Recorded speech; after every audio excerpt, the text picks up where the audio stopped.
Hostility rarely announces itself with confrontation. It first appears as subtle realignment of incentives. Conversations shorten. Information arrives later than it used to. Opportunities bypass you without explanation. The social organism has begun reallocating its resources away from you, which is how groups quietly isolate what they perceive as a future liability or rival. Most men misinterpret this stage as personal conflict, when in truth it is a strategic adjustment. You have shifted in value, trajectory, or potential in a way that no longer fits the group's long-term comfort. And the collective is responding the same way institutions respond to internal threats, not emotionally, but structurally. This is one of the most uncomfortable truths about human alliances. Loyalty is rarely moral, it is situational. People do not attach themselves to who you are, they attach themselves to what your position provides. Status, access, protection, entertainment, validation, or stability form the invisible contracts of every relationship. When your trajectory changes, the contract changes, and when the contract changes in a way that threatens the comfort of others, opposition forms not out of hatred, but out of self-preservation. What feels personal is usually strategic. Most men fail here because they respond emotionally to what is actually a power shift.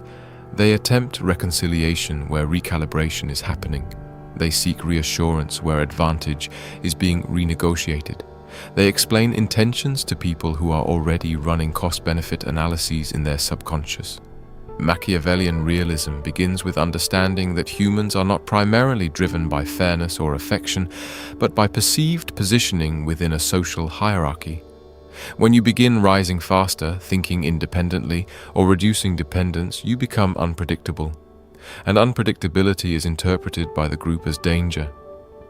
Here is the insight few people ever articulate. Opposition is not triggered by your weakness, it is triggered by your momentum. Stagnant men are tolerated forever.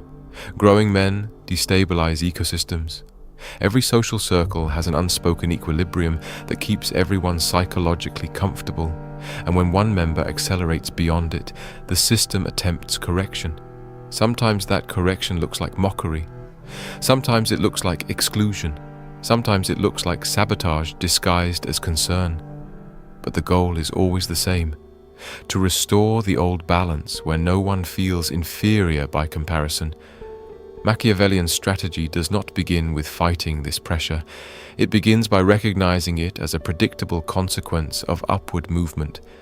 The man who expects applause for self-improvement will always be confused by resistance. The man who understands human behavior anticipates resistance as proof the process is working. In social systems, friction is not a malfunction, it is feedback. It tells you exactly where the limits of the group's tolerance for your growth lie. Once you understand this, your entire emotional response changes. You stop asking why people switched up. You stop replaying conversations, searching for betrayal. You stop hoping clarity will restore harmony.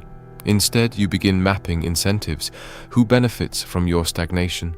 Who loses influence as you grow? Who feels exposed by your progress? Who relied on you staying predictable? When you trace opposition back to threatened advantage, behavior that once felt cruel suddenly becomes logical. This is why Machiavellian power is built on observation rather than outrage. The man who reacts is controlled by the environment. The man who studies it begins to control outcomes. Every cold shoulder is information. Every rumor is data. Every sudden shift in attitude reveals where leverage exists and where fear has been activated. When people become hostile without clear cause, it is almost always because something in you has begun to surpass something in them. Now comes the part that separates amateurs from strategists. Most men, once they sense opposition, either retreat into bitterness or charge into confrontation. Both responses strengthen the group's position. Bitterness isolates you faster. Confrontation validates their narrative that you are unstable or dangerous. The Machiavellian response is far colder and far more effective. Emotional neutrality combined with strategic withdrawal of access. When you stop reacting, you deprive the group of the psychological payoff they were unconsciously seeking. Opposition feeds on emotional response the same way fire feeds on oxygen. Without it, tension redirects inward. People who bonded over resisting you begin turning on one another. The unity that formed around your presence weakens when the shared target disappears. Silence is not weakness here. Silence is disruption. But withdrawal does not mean stagnation. It means invisible acceleration. This is where power is actually built. In periods where attention leaves you alone long enough to compound skill, resources, and independence. Public struggle invites interference. Private growth creates shock. The most dangerous man in any hierarchy is not the loud climber, but the quiet one whose capacity expands beyond expectation while others assume nothing is happening. Here is a rarely discussed principle of Machiavellian dynamics. People monitor trajectories more than positions. They tolerate someone slightly ahead of them, but they panic when someone's rate of growth exceeds theirs. Speed triggers fear far more than status does. A man rising fast threatens the future hierarchy, which is why groups attempt early suppression before he becomes untouchable. If they fail to slow him early, they often cannot stop him later. This is why periods where everyone turns against you are not setbacks. They are compression phases. Pressure concentrates focus. Isolation removes distraction. Resistance forces refinement. Men who never experience this stage usually never build anything meaningful because nothing ever pushed them into strategic self-reliance. Comfort breeds dependency. Opposition breeds capability. The brutal beauty of this moment is that it reveals reality with surgical clarity. You see who was connected to you out of convenience. You see who supported you only while you remained smaller. You see who feels threatened by your independence. And most importantly, you see how human loyalty actually operates when power dynamics shift. This knowledge alone, once internalized, permanently upgrades how you move through the world.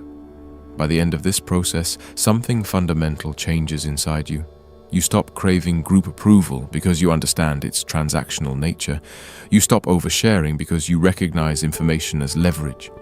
You stop needing reassurance because you learn to measure progress internally rather than socially. You become psychologically sovereign, no longer governed by the moods of others, only by the trajectory you are building.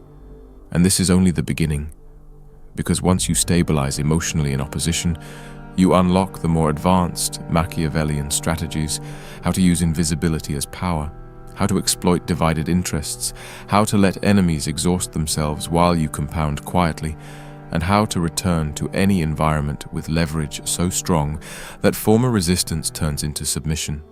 Once you stabilize emotionally inside resistance, the game stops being about survival and starts becoming about architecture. Most men think power is something you assert outwardly through dominance, arguments, or control of people. But Machiavellian power is built by redesigning the environment so that outcomes favor you without confrontation. Instead of trying to defeat those against you directly, you quietly rearrange incentives until their behavior shifts on its own. This is the level at which influence becomes invisible and almost impossible to fight. One of the most overlooked truths in human conflict is that people rarely persist in opposition when it becomes expensive. They oppose while it costs them nothing emotionally, socially, or strategically. The moment resistance threatens their comfort, reputation, or access, most retreat without apology. The intelligent man, therefore, does not waste energy trying to convince enemies to change their minds. He focuses on making their current position disadvantageous. When incentives change, attitudes follow automatically.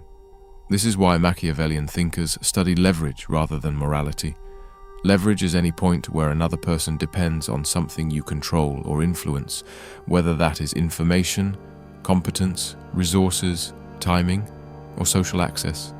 In hostile environments, leverage often already exists but remains invisible because emotion blinds people to structure. The co-worker spreading rumors still relies on your expertise to meet deadlines. The family member criticizing your goals still benefits from your financial stability. The friend undermining your growth still uses your connections when convenient. These dependencies are pressure points waiting to be recognized. The mistake most men make is cutting people off dramatically, announcing boundaries, or exposing betrayal in public. This feels powerful, but usually destroys leverage. Quiet repositioning is far more effective. You slowly remove the benefits others receive from you without explanation or drama. Assistance becomes limited, access becomes selective, availability decreases. What once flowed freely now requires effort or disappears entirely. The environment recalibrates itself around your new position, and those who relied on you feel the loss before they ever understand the cause. Another rarely discussed Machiavellian principle is the weaponization of patience. Most men rush outcomes because discomfort feels urgent, but social dynamics move in slow currents, not fast explosions. When you hold your position calmly while others react emotionally, time becomes your ally. People burn energy maintaining hostility. They justify behavior to themselves, they recruit others into drama. Eventually fatigue sets in. Meanwhile, you conserve focus and compound progress quietly. The one who spends energy on growth always outlasts the one spending energy on conflict. There is also a psychological phenomenon that works in your favor when you remain composed under pressure. Humans unconsciously assign authority to whoever appears least emotionally affected in a tense situation. The man who remains centered while others gossip, react, and complain is subconsciously perceived as higher in the hierarchy. Calmness signals control. Emotional volatility signals weakness. Over time, even people who once opposed you begin adjusting their behavior simply because your presence feels heavier, steadier, and more dominant without words ever being spoken. This is how Machiavellian power often reverses social positions without open battles. Enemies exhaust themselves, neutrals gravitate towards stability. Former critics begin seeking alignment, not because you persuaded them, but because human psychology naturally drifts towards strength and away from chaos. You become the fixed point in a shifting environment. There is another strategic layer that separates high-level operators from average survivors, and that is learning to benefit from being underestimated. When people believe you're weakened, isolated, or losing, they lower their defenses. They overshare, they reveal plans, they become careless, they stop monitoring you closely. This creates an intelligence advantage that cannot be bought. The man perceived as defeated gains access to information that the man perceived as powerful never receives. This is why Machiavellian strategy often allows temporary loss of image in exchange for long-term leverage. Let people think you are struggling while you are restructuring. Let them assume you are quiet because you are broken while you are building. Let them believe they have won while you are compounding skill, money, and positioning beneath the surface. Perception management is not about appearing strong at all times. It is about appearing strategically convenient for your current phase. During this stage, you focus on three foundations that make opposition irrelevant rather than painful. The first is competence so strong that people eventually need you regardless of personal feelings. The second is independence so complete that no one can threaten your stability. The third is emotional discipline so consistent that no one can manipulate you through pressure or approval. When these three are built, social hostility loses all real power. Most men never reach this level because they are addicted to immediate validation. They want to be respected now, understood now, supported now. Machiavellian growth trades short-term comfort for long-term dominance. It accepts temporary isolation as the cost of permanent leverage. It views resistance not as injustice, but as environmental feedback guiding strategic development. And the most ironic outcome of all is this: when you no longer need acceptance, it often arrives on its own. When you stop chasing approval, people begin offering it. When you become self-sufficient, others attempt attachment. When you no longer fear exclusion, inclusion loses its control over you. Power reverses quietly, without revenge, without arguments, without public victories. There is a hidden flaw in every hostile group that believes it is united against you. What looks like a solid wall is almost always a temporary alignment of private motives. People rarely oppose someone for the same reason. One feels threatened, another feels envious, another is following the dominant voice to avoid becoming the next target. Another simply enjoys the drama. The unity you see is an illusion created by shared focus, not shared loyalty. The moment that focus weakens or pressure shifts, the cracks begin to surface. This is why direct confrontation is usually unnecessary and often counterproductive. When you attack a group openly, you strengthen the illusion of their unity by giving them a common enemy to rally against. But when you remove yourself emotionally and strategically, the bond holding them together loosens.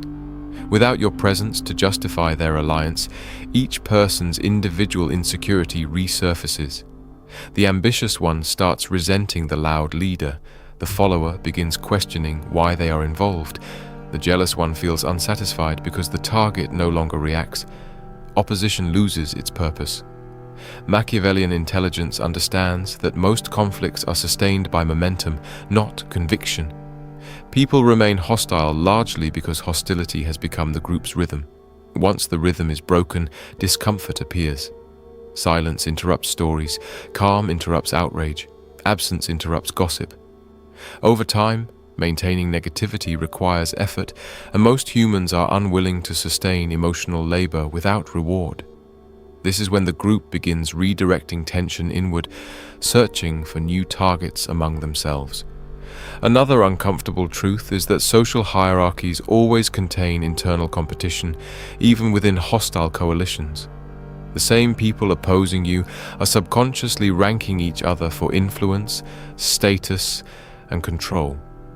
While you were present as the external problem, those power struggles were temporarily paused. Once you fade into neutrality, they resume. Small disagreements escalate. Trust erodes. Private conversations contradict public alignment. What once looked like solidarity slowly turns into quiet fragmentation. This is where strategic positioning becomes powerful without being visible. You do not need to manipulate or provoke. You simply observe patterns. Who speaks the most? Who others defer to?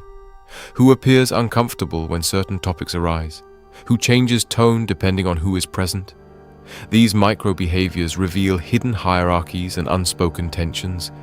Every group broadcasts its vulnerabilities if you learn to watch calmly instead of reacting emotionally. When you later interact selectively and neutrally, those fractures naturally widen. A simple comment validating one person's perspective can intensify resentment in another. A neutral withdrawal of attention from a dominant personality weakens their perceived authority. Offering quiet respect to overlooked individuals increases their confidence and independence. None of this requires deception. You are simply allowing existing psychological dynamics to express themselves fully instead of being suppressed by shared hostility toward you. This is why Machiavellian strategy often looks passive on the surface, while being deeply active beneath it. You are not fighting people. You are allowing human nature to do the work. Groups self-destruct under pressure far more effectively than any external attack ever could. Your role is simply to remain stable while instability circulates around you. There is also a powerful psychological reversal that occurs during this phase. When hostility no longer produces emotional reactions from you, people begin unconsciously questioning their own behavior. Humans rely on feedback to justify actions. When anger receives no response, doubt emerges. Was I right about him? Why doesn't he seem affected? Did I misjudge the situation?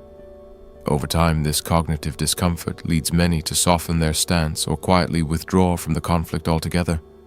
Some will even attempt to reconnect, not out of loyalty, but because stability feels safer than chaos. This is how former enemies often become neutral or even supportive without a single argument ever being resolved. Emotional energy simply shifts to where it feels calmer and more productive. But the real Machiavellian advantage appears when you combine this social unraveling with your own silent growth. As you improve financially, physically, intellectually, and emotionally during this period, perception gradually flips. The man once seen as the problem starts being viewed as the outlier who stayed composed while everyone else spiraled. Reputation is rarely changed by words. It is changed by contrast. People begin noticing that you are calmer, sharper, and more stable than before. Meanwhile, those who opposed you appear increasingly reactive, bitter, and stagnant. Without trying to prove anything, you have allowed time and behavior to rewrite the story in your favor. This is one of the most reliable ways power reasserts itself socially. When you finally understand this game at its deepest level, you stop seeing adversity as misfortune and start recognizing it as the training ground of power, because every moment of isolation refined your discipline, every instance of hostility revealed human incentives, and every season of silence allowed you to build leverage that noise never could. And what once felt like betrayal becomes the very pressure that forged your strategic mind, your emotional sovereignty, and your independence, so that when you re-enter any environment, you are no longer reacting to people's moods, but shaping outcomes through structure, competence, and calm presence. And the ultimate Machiavellian victory is not crushing those who opposed you, but outgrowing the world where their opposition had any relevance, standing so firmly in your own power that hostility dissolves on contact and life itself begins bending quietly in your favor.